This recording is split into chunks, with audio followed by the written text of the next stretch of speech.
10 August Rangpur medical college হাসপাতাল পরিদর্শনে আসেন অন্তর্বর্তীকালীন সরকারের প্রধান উপদেষ্টা ডক্টর মোহাম্মদ ইউনূস। এ সময় হাসপাতাল কর্তৃপক্ষ ছাড়াও সাংবাদিক ও নানা পেশার মানুষের সঙ্গে মত বিনিময় করেন তিনি। প্রধান উপদেষ্টার নির্দেশে শনিবার রংপুর মেডিকেলের স্বাস্থ্যসেবা বিভাগের অতিরিক্ত সচিব ডাক্তার মোহাম্মদ জিয়াউদ্দিনের নেতৃত্বে একটি কমিটি আসে সার্বিক বিষয় নিয়ে তদন্তে। ভুল রক্তের গ্রুপ নির্ণয় এবং সেই গ্রুপের রক্ত রোগী শরীরে প্রবেশ করায় মৃত্যু হয় ফাতেমা বেগম নামে এক রোগীর।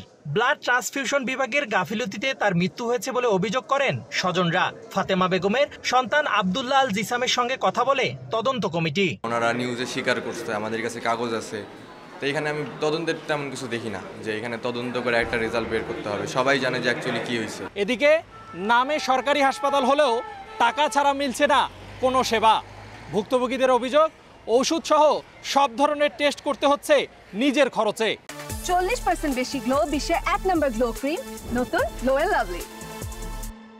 পাবলিকের তো কোনো সুবিধা নেই এই জায়গায়, ওষুধ বিশুদ্ধ নাই, ডাক্তারি প্র্যাকটিশন করতে যান, এখন ওষুধ নিয়ে আসেন, সারাদিন দৌড়ান। এটা তো সব ধরনের সমস্যা, যেমন টয়লেট সবগুলো অপরিষ্কার টয়লেট, একটা টয়লেটও তো যাওয়া যাইতেছে না। বেড নিয়ে যাচ্ছে তবুও পিছন পাশে টাকা দেন, টাকা ছাড়া পেশেন্টটাকে গাড়িতে উঠাচ্ছে না।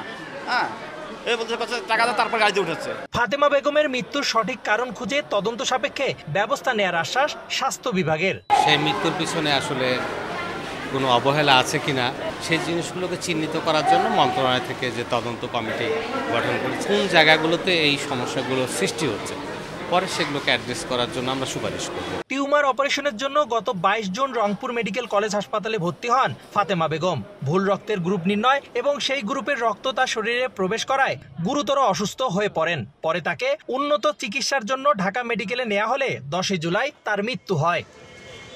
রেদওয়ান হিমেল, সময় সংবাদ, রংপুর।